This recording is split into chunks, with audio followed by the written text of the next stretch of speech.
James, g'day. How are you? Good, Bergs. How you doing? Hey, I'm doing well. I'm recovering. I had the CRN conference last week, which was excellent. Burnt the candle at both ends and tried to sleep all weekend, but I had a crying baby. So here I am. Monday was still bags under my eyes, but doing well, doing well. Um, we've had a few conversations about various interesting topics on MSP profitability and above the line and below the line costs in terms of driving different sorts of EBITDA, etc. One of the things that popped up is that when we do our social media posts, I'll often say MSP and then there's the term TSP. And this morning you've written an article about different sorts of business models. Let's dive into that. What are the different sorts of technology service providers that are out there today, and how should we all, as individuals in an industry, be thinking about those different business models? I think let's start with managed service provider, the MSP that gets used everywhere for everything these days. So the essence of what that is supposed to be is around proactively managing an IT environment, and it comes from doing proactive work, making sure the lights stay on, maintaining compliance in an IT environment is the best way to say it.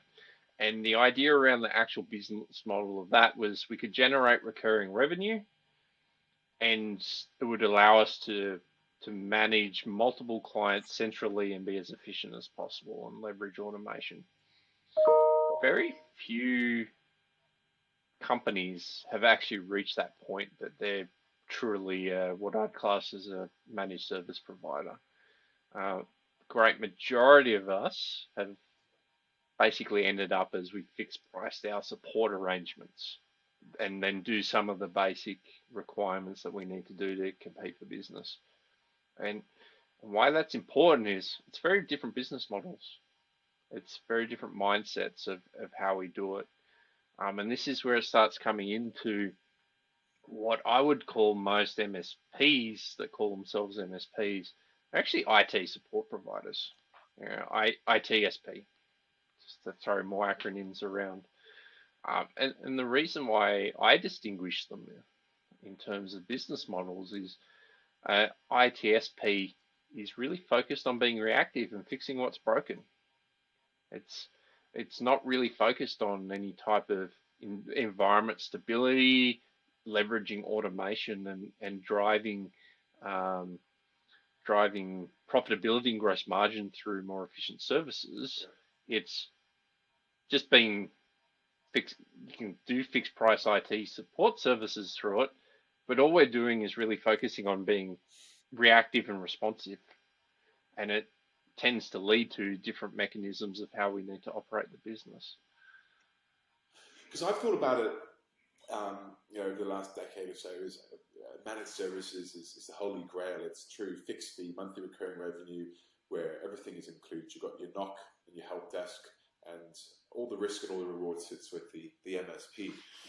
But you're right, everyone calls themselves an MSP, and I think it's that industry term, I'm an MSP, even though they're reactive. But is what you're saying is that you can still be a fixed fee monthly service provider, but you're still more on the reactive than proactive, even though you've got an RMM tool in there, which is proactive monitoring and management. Your methodology and mindset is actually more reactive as opposed to progressive in terms of driving the infrastructure towards business results. Is that what I'm thinking of?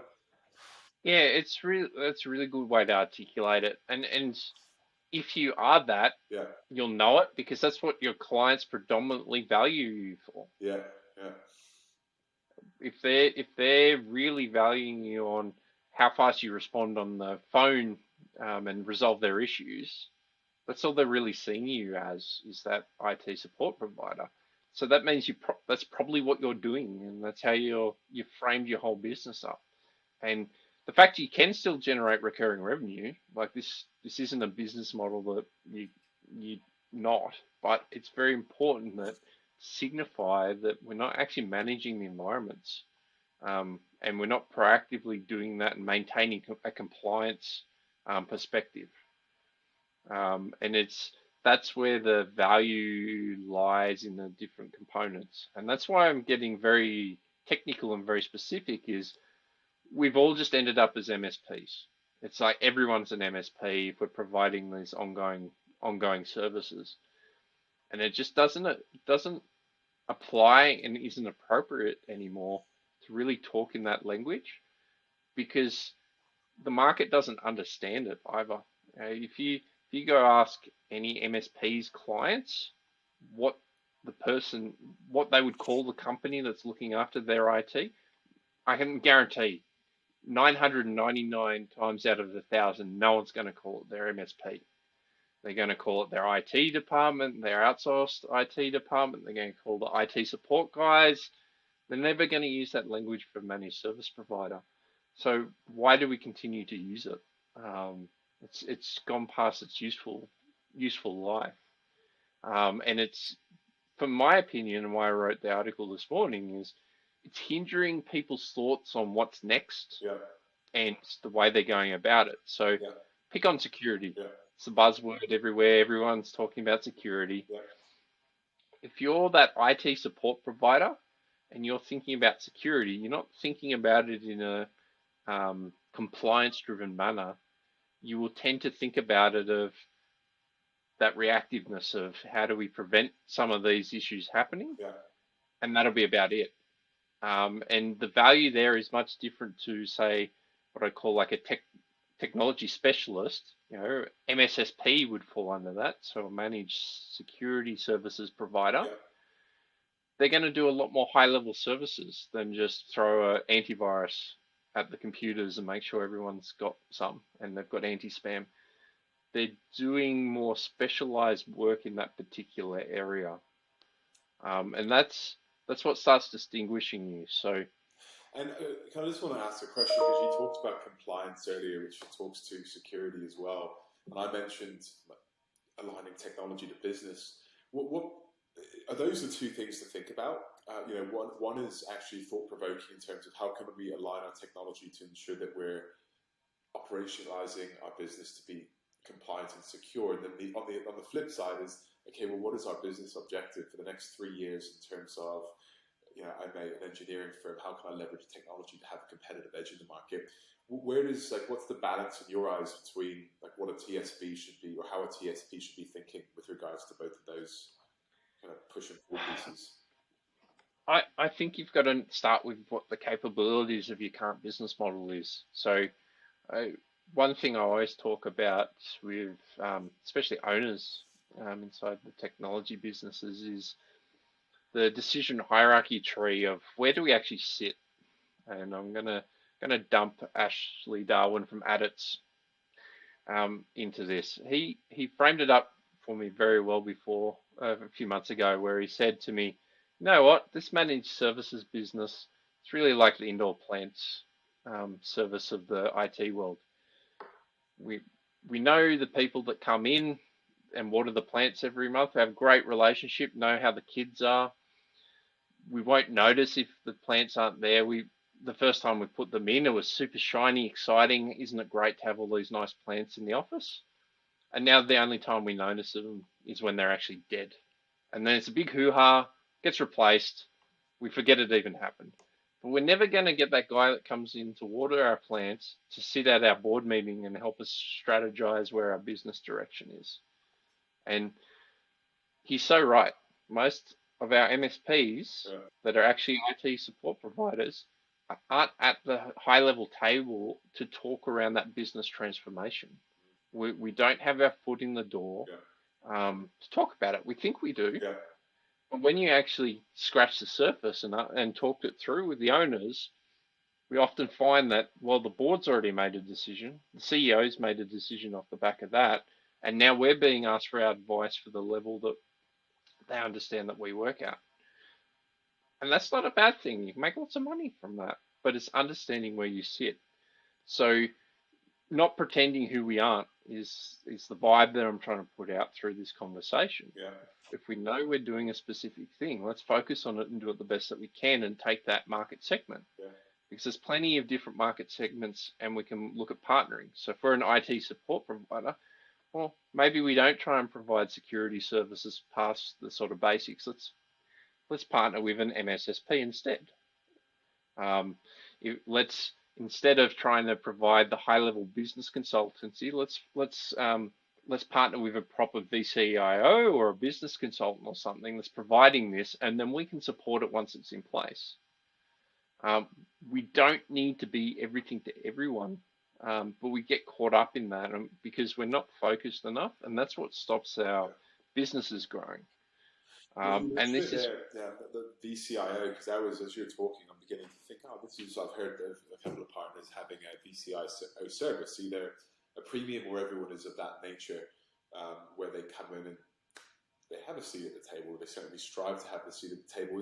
Is that a good way to think about the differences in terms of that strategic outsourced in-source, like IT strategy? You do, and you've really got to understand what that actual seat at the table is. And I use the term VCIO because it's another term that we've thrown around in the industry and devalued quite a lot. Yeah. Like if you're a proper CIO, you should be charging a fortune to sit at that table and you're focused on the strategy for the business. Yeah. Most current MSPs that run a VCIO service, what they're actually doing is that providing account management with a different terminology, and we're just managing the client to compliance to our stack is the majority of how it works. So we're not actually talking strategy. We're talking about their operations and their tactical technology use of how to make it compliant to our stack in a modern technology environment. Again, there's nothing wrong with that. Like there's absolutely nothing wrong with that. Lots of organizations need that, and it needs to be cost effective and so on and so on. But don't pretend it's something that it's not, because you devalue yourself in the future. If you wanted to all of a sudden start charging out for high level consulting fees, you've already set a ceiling for yourself already, that then you have to crack through your client base to say, oh, that concept of VCIO, actually what we need to do is charge you $300, $400, $500 an hour to come do this with a different kind of resource. And it prevents us getting past those legacy arrangements a lot of the time. And I get that you say that you should focus on what you do, and it's fine to be the generalist. It's fine to be MSP if that's your niche or your area of expertise. Would you say that it's a little bit like the evolution of, we went from that break fix to block hours to proactive managed services? Is TSP the next evolution for those businesses that have reached maturity saturation and they're looking to provide additional strategic engagement? Is that journey? Can you go from break fix to TSP, or is it very much you probably need to get your ducks lined up beforehand? This, I would say, the technology service provider, the modern TSP, is that next iteration of the generalist managed service provider. Like you said, from break fix to fixed price support to managed service provider to TSP. You're not going to jump from a break fix provider to a TSP. And the reason for that is fairly clear. It's very different mindsets. Yeah. It's very different maturity levels of operations inside the business. Yes. And it's been, I would say too, to be a proper TSP in this modern age, you need to be of a certain size. I think that's where a lot of segmentation is going to happen more and more, because not only is it economy of scale, it's actually having the wide availability of resources to do things properly. Yeah.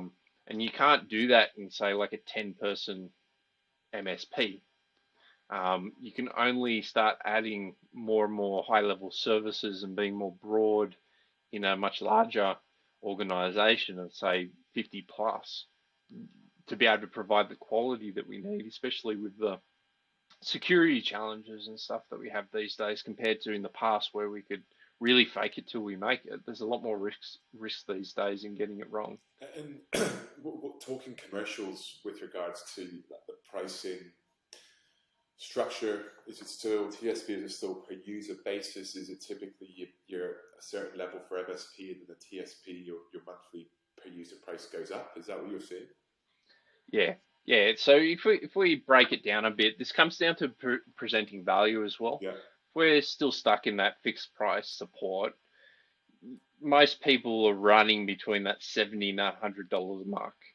Um, they're providing some of the baseline patch management and things like that.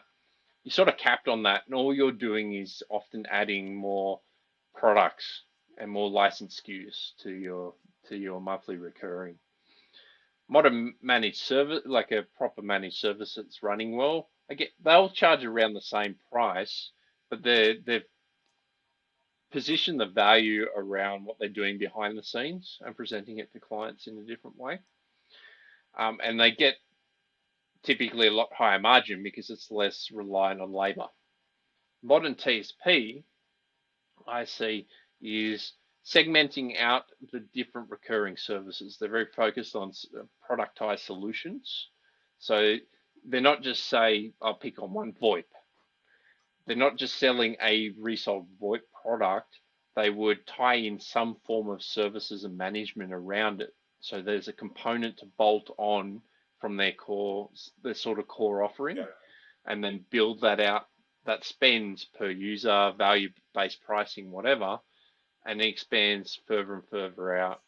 The really mature recurring services aren't typically based on device or user, it's based on value and outcomes. And that's very hard to get to when you're basing it only on support. yeah. Um, uh, And thinking about tips, if there's some MSPs out there that are going, hey, I'm an MSP. I thought this was where I was supposed to get to. I've got fixed fee agreements. I've got RMN. I've got ticketing solutions in place, and everything is humming along quite nicely. But they're not particularly strategic with their clients. What should they be thinking about? Is this that they should be looking to change their add to their service catalog per se, or should they go and fish in new ponds and actually look for clients that may need this service and actually grow into those new verticals or geographies or business types? I think you've got to start with the end in mind of what you're trying to achieve first. Like as a business owner, what's your personal strategy? Are you building to sell? Are you building to buy and expand? Are you building to hand over? Whatever. Like there's no right or wrong answer there. But what's important from there then is it becomes easier because then you know the sort of direction you need to. If you're really good at the proper managed services space and you've got the room to scale, well, you've got then a direction then. If you're already just doing a horizontal MSP, you've got the options for acquisitions and mergers to keep building up at the moment. If you're not so good at that, then you probably have to get your house in order before you think about adding anything else into the stable of what you can do. And that's where most of the market is actually at. Is they've only just probably they've got the fixed price support services, starting to get a bit more refined on actually being a managed service. But everyone's getting caught up in security at the moment. And because we don't have a frame of reference of what we need to try and achieve from it, Yeah, it's been a huge distraction and not actually letting us get the managed services down pat before we add more things to our stable. And most MSPs, you should look inwards. You've already probably got a massive client base already that you're not leveraging properly, and there's a lot of opportunity in that space. There's probably a lot of consistency. Either you've got more specialized verticals than you think, or the types of clients that you're working with are a certain type of organization and maturity level. They might be a certain type of technology stack, and that's where you can look at from that base, creating a strategy of what's next and actually understanding what your clients want and need. yeah, Because too often we, in our MSP world, just sort of make all the standards up behind the scenes and assume everyone wants them, yeah. and then find it's really difficult to sell. And we don't take the time to do that market research. And if I was to ask the question in a slightly different way, again, I'm an MSP. I've been doing this for a number of years. What's the why? Why should I become a TSP versus an MSP? What's the impact to me, my balance sheet, my business model? It's commoditizing. So what's happening is the support needs are changing dramatically in environments. You just think most people are on the M365 platform. And most small businesses are on the M365 platform. Done a great job in the last few years. It got sped up because of COVID. Everyone's there. What I've seen in the change of support needs over time, anecdotally, is technology is getting less and less complicated. So the support needs are becoming more and more level one, process-driven, knowledge-based article, rinse and repeat. Automation is going to come and wipe out a lot of that stuff and better products. So our value to our clients is diminishing. So if our value is only on the IT support, all that can happen is downward pressure on price. If you only want to do that, you need a larger economy of scale to make it work well and charge the right amount, especially without squeeze of salaries. So if we're staying where we are, we need to really own that model and do it really well and like really profitable. Or we need to be able to pivot into more efficient managed services, adding security, and keep our business growing and relevant, because things are going to be disrupted. That's a good point. And on the same topic, because this is really good, really interesting. So let's just say that I'm an end user of a 50-person accountancy firm that I've had my MSP for a number of years, and exactly that model. It's fixed fee, but it's relatively reactive. They pick up the phone when I ring and I make sure that my patching is done, etc. If you were a new technology service provider, what is your value proposition to me for why I should consider coming along to a new service provider? What is that going to do for my 50-man accountancy firm? So if I was to step back in the technology service provider world and do a technology business, personally, I'd be focusing on business workflow and education. Surprise, surprise. I'm a bit biased. It's almost like I do this for a career. But I look at typically like that 50-person accounting firm. They're on 365. Nearly all their line of business apps are on the cloud. What support am I really providing as the current MSP? Like, legitimately sit there and look at thinking about this. Yes, you do some great work with patch management. That's going to be taken care of when you start rolling out things like Intune. So your RMM's becoming less powerful. Most of their line of business apps being in the cloud, they can reset their own passwords, etc. So what are they actually ringing up about? Again, you just think, if I rang your help desk and said, hey, I'm in Xero, I don't know exactly where I'm going, but I've got this problem. Can any of your help desk people help? And the answer for nearly every MSP is, we don't know, we can't help you. So that value perspective and perception for the average end user and the operations people are like, why do we have you? You're a cost on my budget. The days of keeping the lights on and maintaining a stable environment, it's not that difficult. If you can't do that now, you're in trouble.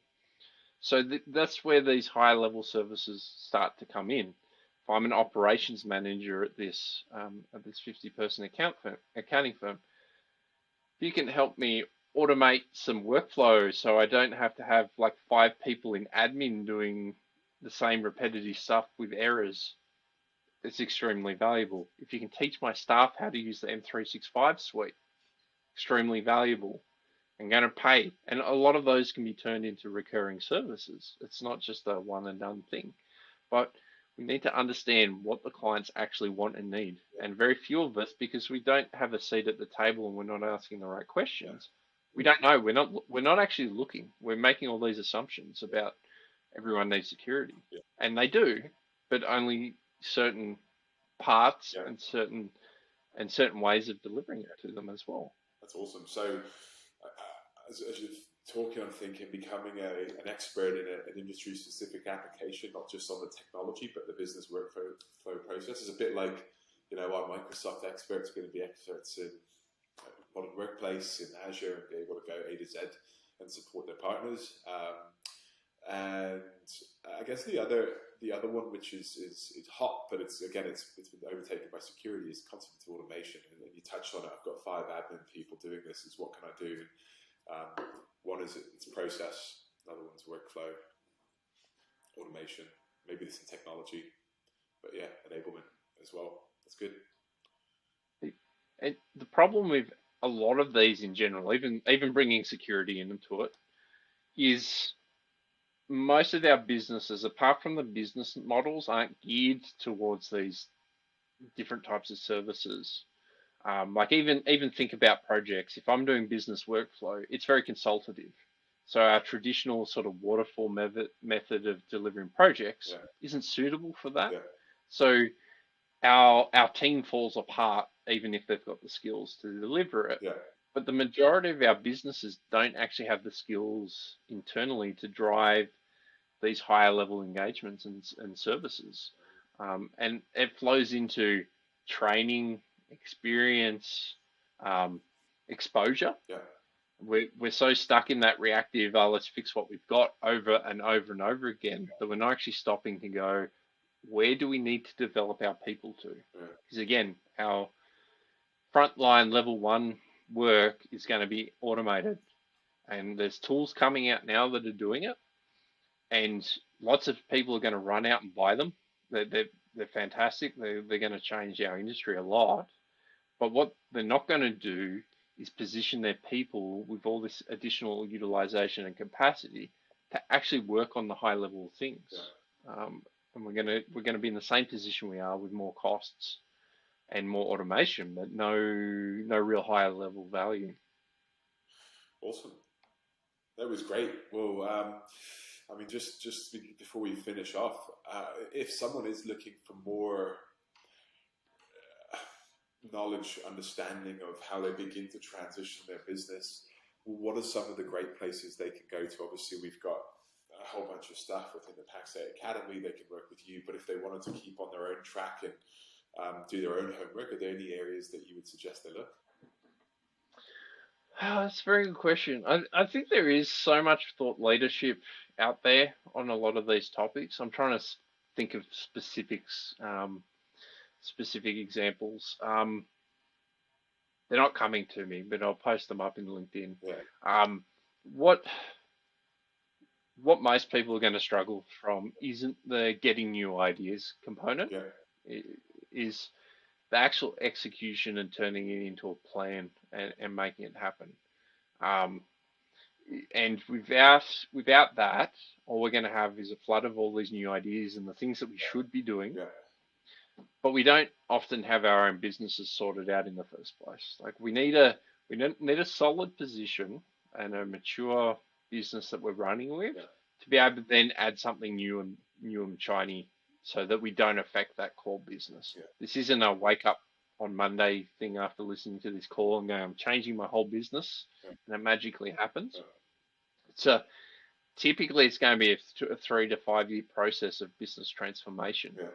And that includes getting what you've got now right. And that's an often very overlooked component. Right? In this mad rush for security, everyone's forgetting about their core services and how they're delivering it and how inefficient it is. And I've used this, the word in my world as a sales leader over the years is to the reps and is put yourself in the other person's shoes and just imagine what are they going through. And I imagine it sounds like a cliche here, but it's the same for an MSP. Imagine you were in the shoes of your customers. What is keeping them up at night? And it's probably going to be the same sort of things as how do I develop and maintain a competitive edge in my manufacturing, my accounting, my legal practice? How do I streamline costs? How do I impact those below the line costs to increase my EBITDA? And how do I create longevity in my business, which again, security can play into that a little bit as well. But those conversations, workflow, automation, speciality, competitive differentiation. Those are probably the things I would start thinking of as if I'm that MD of that finance company, what is important to me, and then you can reverse engineer it, start at the end and talk about process, technology people that can help to streamline it and increase efficiency. So I guess those would be my tips, and that's the way I would think about it. Final thought that I'd leave this conversation on, because we could talk about this all day. If you're running at a 6% EBITDA, like we spoke about in our previous session, and you're the average in the industry, you don't have much room to spend on research and development and non-core business activity. It's not until you start running best-in-class practices that you've got the room to experiment and get things wrong. Yeah. Because you're always going to get things wrong with a new business model, new business units, whatever. Yeah. You're always going to have to invest. And again, I'll pick on security because it's a bit more tangible at the moment. Like, there's lots of people that talk about wanting to do SOC services.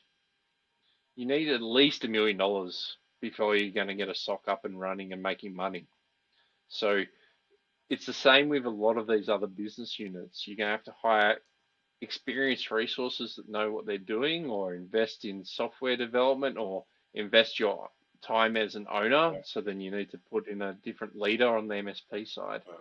It's going to cost some sort of money to do it right and take advantage of the opportunity. And there's lots of opportunity around. This is blue ocean stuff.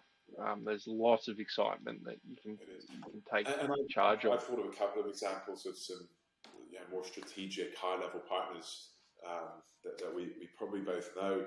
One of them has got someone that's focused within the business on innovation. They've set up an innovation department. That half a head is focused on how can we evolve and innovate our business and our customers' business. And then there's a couple of other businesses that I know that have got a dedicated vendor manager, a dedicated person, a relationship manager, and that person's responsibility is to go out, learn from vendors, what's hot, what's not, where's the industry going. But it really is an investment, and like you said, you can't do that until you're operating at a particular profit, so you can afford to reinvest. But those are really good ways of beginning to work on the business, and actually you've got a dedicated resource which has got the responsibility and KPI of bringing actionable insights back to the business. So a couple other little nuggets there.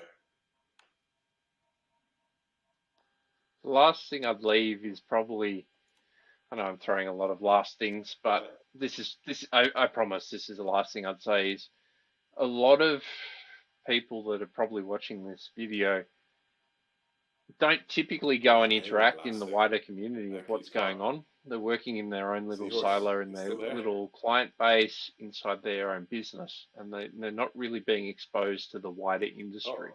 So getting out there, joining peer groups, going to community, being involved in communities, going to industry events, this is what's going to help you see what's coming and help feed that leadership bubble and keep the passion and excitement going while you're building up the humdrum day-to-day business as usual stuff to get it in a more mature state. And it gives you that time to breathe and understand what's going on and start creating a vision and a plan in your head from working and meeting others.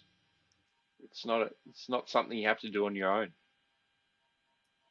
Yeah, perfect.